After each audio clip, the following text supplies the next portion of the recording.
नमस्कार मित्रांनो, मी शैलेश, वय 24. मी मुंबईचा रहिवासी आहे. मी आणि माझ्या परिवारात आम्ही 4 जण होतो. आई, बाबा, माझी ताई आणि मी. पण ताईचं लग्न होऊन 2 वर्ष झाली, त्यामुळे ती आता सासरी असते. कधीतरी 3-4 महिन्यातून ती घरी येत असते आई आणि बाबांच्या भेटीला.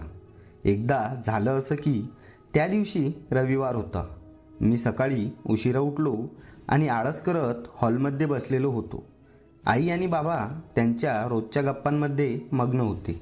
माझ्या हातात मोबाईल होता आणि मी हलकासा हसत व्हिडिओ स्क्रोल करत बसलो होतो.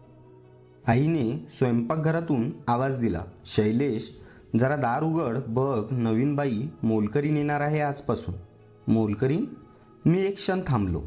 आधीची बाई नुकतीच गावाला गेली होती, त्यामुळे आईने कोणीतरी नवीन ठेवली होती. मला या सगळ्यात विशेष रस नव्हता.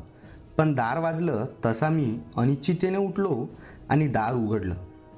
समोरचं दृश्य पाहून माझे डोळे क्षणभर विस्फारले. समोर ती उभी होती. साधारण 36 वर्षाची, मध्यम उंचीची, पण तिच्या व्यक्तिमत्वात एक वेगळीच कळी होती. तिचा सावळा रंग गुलाबी सरतेजाने झळकत होता. मोठे गडद काळे डोळे माझ्यावर स्थिर होते आणि ओठांवर एक हलकसं मिश्किल हसू. तिचे लांब काळेभोर केस मोकळे सोडलेले होते. काही लटा हलक्या वाऱ्याने तिच्या गालावर अलगद झुलत होत्या. कपाळावर मोठी टिकली होती, जी तिच्या चेहऱ्याच्या सौंदर्यात अजून भर घालत होती. नाक छोटंसं पण टोकदार, गाल हलकेसे भरलेले, ज्यामुळे तिचं हसू आणखी गोड वाटत होतं. ती अगदी गडद लालसर गुलाबी रंगाची साडी नेसली होती, जी तिच्या सौंदर्याला अजून खुलवत होती. साडीमध्ये तिच्या सौंदर्याचं मोहक वळण स्पष्ट दिसत होतं. शरीर भरदार पण कमनीय होतं. चालताना तिच्या हालचालीत एक प्रकारचा सहज नजरेत भरणारा ताल होता. तिच्या सुंदर मानेवर अलगद विसावलेलं मंगळसूत्र. ती एवढी सुंदर होती की मी तिला डोळे भरून बघत शांत उभा होतो. ती पण शांत उभी होती आणि मी तिच्याकडे एकटक पाहत राहिलो. काही क्षण तर शांतता पसरली. मग तिचं हलकंसं हसली आणि म्हणाली, "साहेब, मी नवीन कामवाली बाई सरिता कामाला लागू का?" ती हे बोलतानाच तिने थोडा पदर पुढे ओढला आणि तिच्या त्या हालचालीत ही एक वेगळीच मोहक अदा होती. मी एकदम भानावर आलो. गळा खाकरून म्हणालो, "हा, या ना." ती आत आली. तिच्या मागे येणारा तिच्या सुवासाचा मंद दरवळ माझ्या मनात काहीतरी वेगळंच हरवून गेला. सरिता घरात आली आणि मग तिनं सभोवताली नजर फिरवली. मोठा श्रीमंती घराचा आलिशानपणा तिला जाणवत होता, पण तिच्या चेहऱ्यावर फारसा प्रभाव नव्हता. जणू श्रीमंतीपेक्षा तिला काहीतरी वेगळं महत्त्वाचं वाटत होतं. माझी नजर अचानक तिच्या हातावर गेली. तिच्या हाताला भाजलं होतं आणि काहीतरी लागलं असं निशाणही होतं. हातातल्या काहीच बांगड्या व्यवस्थित होत्या, बाकी फुटल्या होत्या. ती जरा सावरत म्हणाली, "घर छान आहे, पण फारच शांत वाटते. तुमचं लग्न नाही झालं का?" मी तिच्या अनपेक्षित प्रश्न मला विचित्र वाटला. "अजून नाही," मी हसून उत्तर दिलं. ती हसली आणि म्हणाली, "बरंय, नाहीतर बायको असती तर माझ्या इथे कामाला लागण्याआधीच रागाने हाकलून लावलं असतं. बायका कधीही बघाल तवा मागं नुसती गडबडघाई करतात. काम करून घ्यायची. अहो, मोलकरीण असलं म्हणून काय झालं? आम्ही पण माणसंच आहे की. एकसारखं सतत दिवसभर काम तर करत राहू शकत नाही ना." पण घर मालकीन बायकांना हे कुठं कळतं? मी गडबडलो. "ही बाई काही साधी नाही." "असं का?" मी मागे जात विचारलं. ती म्हणाली, "बायका नवऱ्यांना जपतात हो, पण नवऱ्यांनी दुसऱ्या बाईशी जास्त बोललं तर लगेच कुरकुर सुरू होते." मी तिच्या बोलण्याच्या हावभावाने हसलो. ती कामाला लागली. झाडू मारताना, फरशी पुसताना तिच्या हालचालीकडे माझं बारीक लक्ष होतं. दुसऱ्या दिवशी ती जरा लेट आली. मी आतुरतेने तिची वाट बघत होतो. डोअरबेल वाजली. मी पटकन जाऊन दरवाजा उघडला. समोर सरिता उभी होती, पण तिच्यात आज वेगळा बदल दिसला. तिनं आज काळ्या रंगाची साडी, ज्यावर पांढरी फुलं होती, त्यासोबत तिनं भरपूर मेकअपही केलेला होता. तिच्या नाजूक साजूक ओठांवर लाल रंगाची लिपस्टिक मी तिला निहाळत होतो. तेवढ्यात ती म्हणाली, साहेब जरा बाजूला होणार आहात का? मला आत तरी जाऊ द्या, एवढं ध्यान देऊन काय बघताय? तिच्या या बिनधास्त बोलण्याला मी घाबरत मान खाली झुकवली. कदाचित माझ्या नजरेतली ओढ तिला दिसली होती आणि तिलाही माझा हेतू समजावा म्हणून ती माझ्याशी जरा आगळं वेगळं बोलत होती. आता या असल्या मोहक स्त्रीला मी माझ्या हातातून निसटून कसं जाऊ देऊ, म्हणून मग मी ठरवलं आता काही ना काही आयडिया करून हिला आपल्याकडे आकर्षित करायचं. आणि ती आत आली, झाडू उचलून कामाला लागली. मी म्हणालो, अहो तुम्हाला मी काकू म्हणून हाक मारली तर चालेल ना? तिनं माझ्याकडे बघितलं आणि म्हणाली, हो चालेल ना, का नाही चालणार? मी बाजूला जाऊन सोफ्यावर बसत विचारलं, अहो सरिता काकू, आणखी कोण कोण आहे मग तुमच्या घरी? ती झाडू मारताना म्हणाली, जास्त लोक नाही. माझी सासू आता नाही आहे, सासरे बुवा आहेत, मी, माझा नवरा आणि माझा लहान मुलगा आशिष. तेवढ्यात तिचं झाडू मारून झालं होतं आणि ती किचनकडे गेली माझ्यासाठी नाश्ता बनवायला. मी ही संधी बघितली. घरात कोणीच नव्हतं, कारण रविवार असल्याने आई आणि बाबा सकाळीच 10 वाजता खरेदीसाठी घराबाहेर गेले होते. मी लगेच किचनमध्ये जाऊन गुपचूप तिच्या मागे उभा राहून नजरेनं मागील मोजमाप करत होतो. पुढच्या क्षणात तिने मागे वळून पाहिलं. झाला का नाश्ता तयार काकू? मी पाणी पिण्यासाठी आलो होतो, असं म्हणत मी फ्रीजचा दरवाजा उघडला आणि पाण्याची बाटली बाहेर काढली व काढून पाणी पिण्याचं नाटक करू लागलो. काकूंनी मला तिथंच प्लेटमध्ये नाश्ता दिला. नाश्त्यात आज सरिता काकूंनी पोहे बनवले होते. मला ते देऊन ती परत तिच्या स्वयंपाक बनवण्याच्या कामात गुंतली.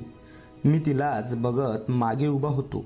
हळूच मी तिच्या जवळ गेलो आणि म्हणालो, अरे वा सरिता काकू, आज तुम्ही खूपच सजलात, काही विशेष कारण आहे का?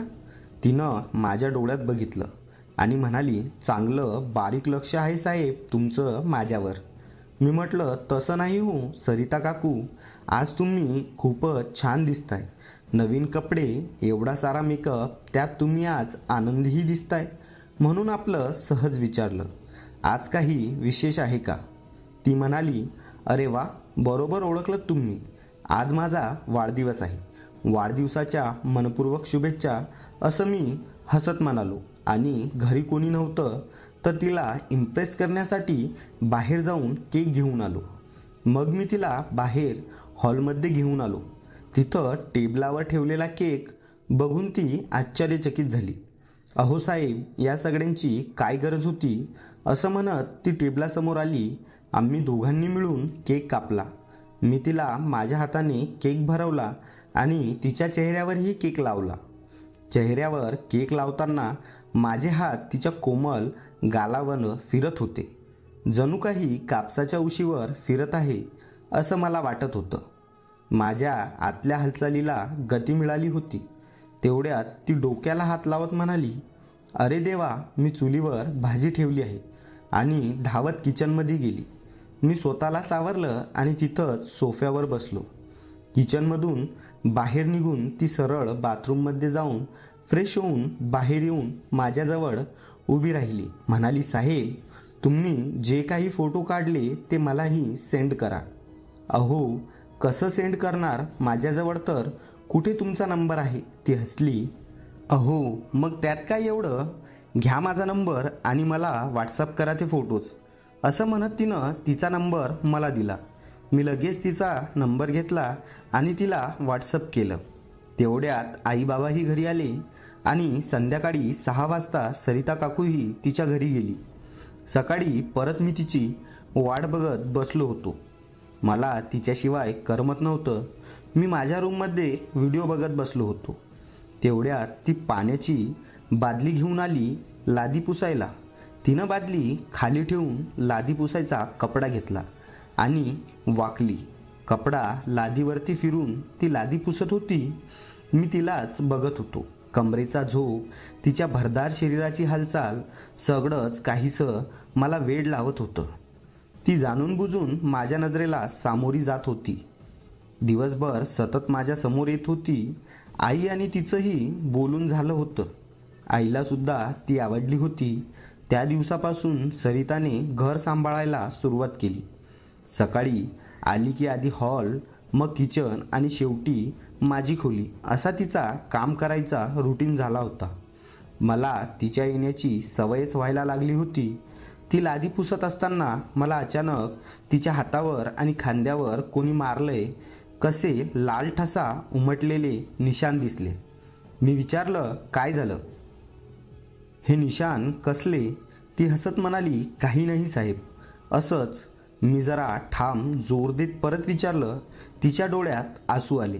ती रडत म्हणाली, अहो तुम्ही मला काल जे फोटोज पाठवले ना वाढदिवसाचे, ते माझ्या नवऱ्याने बघितले आणि म्हणाला काय गरज होती वाढदिवस इथं साजरा करायचा, आणि दारू पिऊन मला मारलं. मी पुढे जाऊन तिला म्हणालो, अहो रडू नका, पण ती नुसती रडतच होती. तो आमच्याशी असंच वागतो, कामाला जातो आणि कामाच्या सर्व पैशांची दारू पिऊन येऊन माझ्याशी भांडतो. घराची जबाबदारी माझ्या एकटीवरच आहे.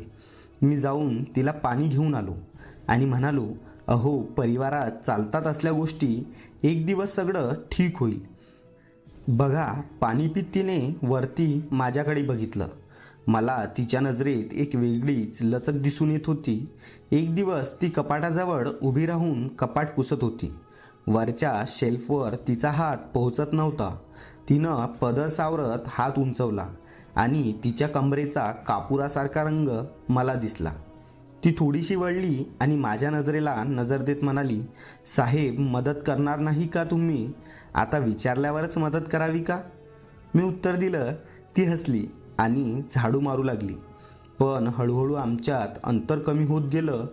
तिच्या नजरा आता थोड्या लाजऱ्या झाल्या होत्या आणि माझी नजर ती तर केव्हाच तिच्या सौंदर्यात हरवून गेली होती.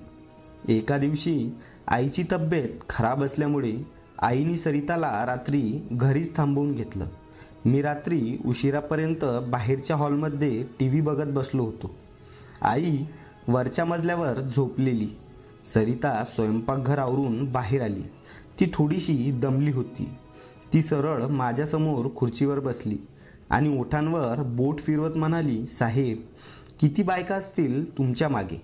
अचानक हा असा आगळा वेगळा प्रश्न. मला तर काहीच कळलं नाही. पण आता आमची जवळीक वाढत चालली होती म्हणून का गं, मी मिश्किलपणे विचारलं. तुम्ही चांगले दिसता, श्रीमंत आहात, कोणतीही मुलगी मोहात होईल तुमच्यावर. मी हसलो.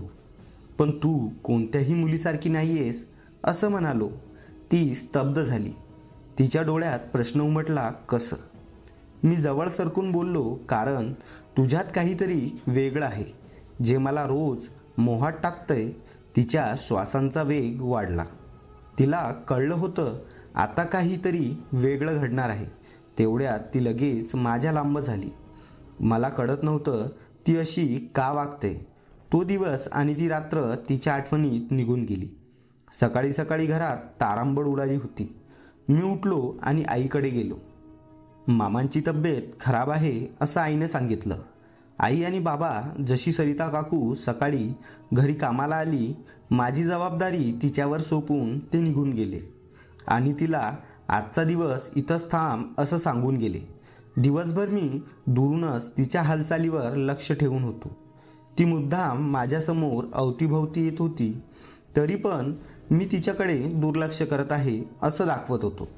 हळूहळू दिवस गेला आणि रात्र झाली. त्या रात्री घरात कोणीच नव्हतं. आई वडीलही बाहेरगावी गेले होते. मी आणि सरिता दोघंच होतो. मी जेवण करून सरळ रूममध्ये निघून गेलो. जाताना मी तिच्याकडे बघितलं सुद्धा नाही. अचानक 9:30 वाजता ती हळूच माझ्या खोलीत आली. तिच्या चेहऱ्यावर अस्वस्थता आणि भीती स्पष्ट दिसत होती. साहेब, माझा आशू, माझा मुलगा, तो खूप आजारी पडलाय. ताप उतरता उतरत नाही. आत्ताच माझ्या सासरेबुवांचा फोन आला होता. त्यांनी सांगितलं. ती रडता रडता म्हणाली, डॉक्टरांनी दवाखान्यात भरती करायला सांगितलंय, पण पैशाचं काहीच सुचत नाही. मी कशाचाही विचार न करता लगेच गाडीची चावी उचलली आणि कपाट उघडून पैसे सोबत घेऊन म्हणालो, चला आपण लगेच हॉस्पिटलला जाऊ. दवाखान्यात पोहोचताच डॉक्टरांनी सांगितलं की मुलाची प्रकृती गंभीर आहे, उपचारासाठी ताबडतोब पैसे भरावे लागतील. सरिता बिचारी पूर्णतः हतबल झाली होती. तिचा नवरा मदतीच्या ऐवजी दारूच्या नशेत गळगळत पडला होता. मी पैसे भरले, त्यात काही कमी पडले होते. मी लगेचच माझ्या खात्यातून पैसे ट्रान्स्फर केले. ती माझ्याकडे थक्क होऊन पाहत राहिली. म्हणाली, साहेब, हे सगळं माझ्यासाठी किती करताय तुम्ही? तिच्या डोळ्यात पाणी तरळलं. मी तिला धीर देत म्हणालो, कारण तू चांगली आहेस सरिता. तुझ्या डोळ्यातील वेदना मला आता समजल्यात. त्या रात्री आम्ही दोघं हॉस्पिटलच्या बाकावर बसून राहिलो. आशूच्या तब्येतीत सुधारणा होत होती, पण सरिता मात्र थोडीशी सुन्न वाटत होती. मी हलक्या आवाजात म्हणालो, सरिता, आता तुम्हाला कोणाचीही भीती बाळगायची गरज नाही. मी आहे ना. आणि यापुढे कृपा करून मला साहेब नाही तर माझ्या नावाने हाक मारा, मग मला आवडेल. ती माझ्याकडे पाहत राहिली. तिच्या डोळ्यात भावनांचा महापूर होता. मग ती हळूच पुढे आली आणि माझ्या खांद्यावर डोकं ठेवकवलं. तिच्या अश्रूंनी माझा शर्ट ओला झाला. पण त्या क्षणी मला जाणवलं, मी फक्त तिला आधार दिला नव्हता, तर तिच्या हृदयात एक विशेष स्थान मिळवलं होतं. आशूला दवाखान्यातून डिस्चार्ज मिळाला आणि सरिताने सुटकेचा श्वास टाकून घरी परतली. तिच्या चेहऱ्यावर थकवा स्पष्ट दिसत होता, पण त्याचवेळी एक समाधानही होतं. मी तिला घरी पोचवायला गेलो. घरी परतून तिची आठवण येत होती, पण त्याचवेळी एक समाधानही होतं. मी तिला घरी पोचवायला गेलो. घरी परतून तिची आठवण येत होती, पण काय करणार, तसाच मन मारून झोपी गेलो. दुसऱ्या दिवशी सकाळी मी तिची वाट बघितली, पण ती काही आली नाही.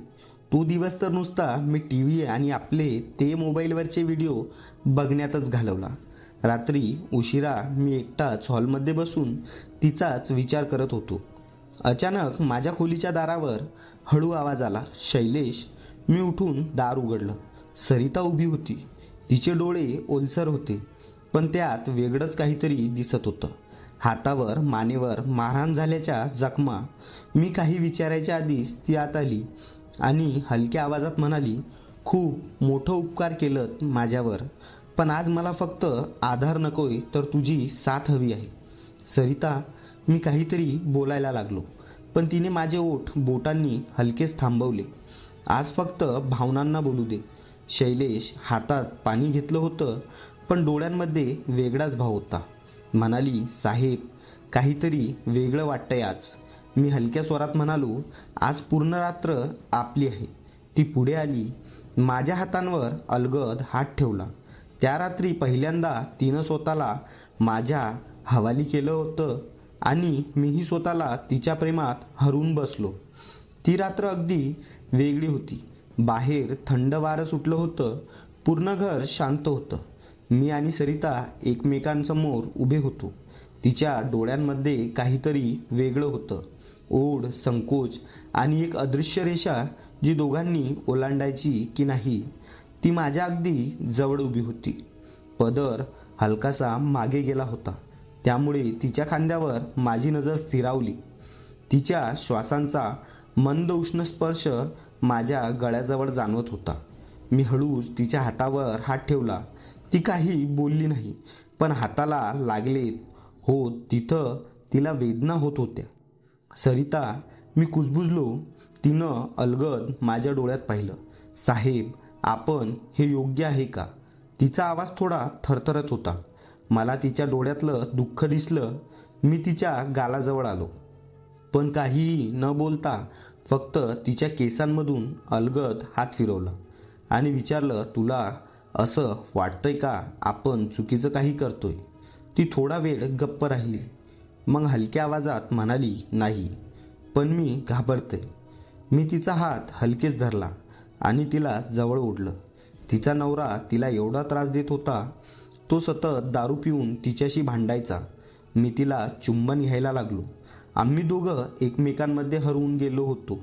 मी जरा हलक्या स्वरात म्हणालो, सरिता, मी तुझा आदर करतो, तुझ्या भावना ओलांडून काहीही करणार नाही. तुम्ही खरंच खूप वेगळे आहात. बाकी कुणी असतं तर. ती एवढं बोलतानाच मी तिला म्हटलं, बस काहीही बोलू नकोस. आज जे काही घडणार ते घडू दे. तिच्या डोळ्यात अजूनही आसू होते. अशा दारुड्या नवऱ्यासोबत संसार करणं खरंच अवघड होतं. मी तिला मिठीत सामावून घेत हळूच म्हणालो, फक्त आपण एकमेकांच्या सोबत आहोत एवढंच पुरेसं आहे. आम्ही दोघं एकमेकांमध्ये हरवून गेलो. ती मला एक इशारा करत होती स्वतःमध्ये सामावून घेण्याचा. मी देखील तसंच तिच्यामध्ये सामावून गेलो. कितीतरी वेळ आम्ही एकमेकात होतो. रात्रभर मी तिला तिच्या दुःखात आधार देत होतो. सकाळ झाली अखेर. दिवसा सकाळी 10 वाजता हे सगळं घडत होतं. आम्ही संबंध बनविला. दिवसभर आम्ही सोबतच होतो. ती म्हणाली, शैलेश, अरे तू मला आधी भेटला असता तर मी तुझ्याशी केव्हाच लग्न केलं असतं. पण ते सुद्धा कसं शक्य झालं असतं. मी गरीब, तुम्ही एवढी मोठी लोक. माझ्या नशिबी देवानं पण बघ ना काय लिहून दिलं. मी तिला परत जवळ घेऊन शांततेत समजावत होतो. खरंच सरिता, तू मला आधी भेटली असती तर मी तुझ्याशीच लग्न केलं असतं. यावर ती मात्र आता खळखळून हसत म्हणाली, अरे वेड्या, जेव्हा माझं लग्न झालं तेव्हा तू फक्त 14 वर्षाचा असेल. मग कसं झालं असतं आपलं लग्न. यावर मी पण हसायला लागलो. आई आणि बाबाला गावावरून यायला 5 दिवस लागले. तोपर्यंत आम्ही नवरा बायकोप्रमाणे राहत होतो. कारण जो स्नेह, आदर, आपुलकी तिला तिच्या घरी भेटत नव्हती ती मी तिला देत होतो. सरिताही खूप खुश दिसत होती. तिच्या चेहऱ्यावर एक वेगळी चमक होती. दिवसभर माझ्यासाठी वेगवेगळे पदार्थ तयार करून ती मला खाऊ घालायची आणि रात्री माझ्या जीवनाचं पुस्तक बनवून मला वाचायची. आताही आमचा हा प्रवास लाडीगोडीने आनंदाने फुलत आहे. पण तिच्या नवऱ्यात काही बदल झाला नाही. सरिता माझी एक चांगली मैत्रीण बनली. माझ्या मनातला प्रत्येक विषय मी तिच्याशी बोलत असतो. कितीतरी विषयावर मी तिचं मतही मान्य केलं आहे. तर मित्रांनो, ही होती शैलेशची कथा. कशी वाटली तुम्हाला ही कथा मला कमेंटमध्ये सांगा. आणि व्हिडिओ आवडल्यास एक लाईक आणि चॅनलला सबस्क्राईब नक्की करा. परत भेटू अशाच एका नवीन कथेत.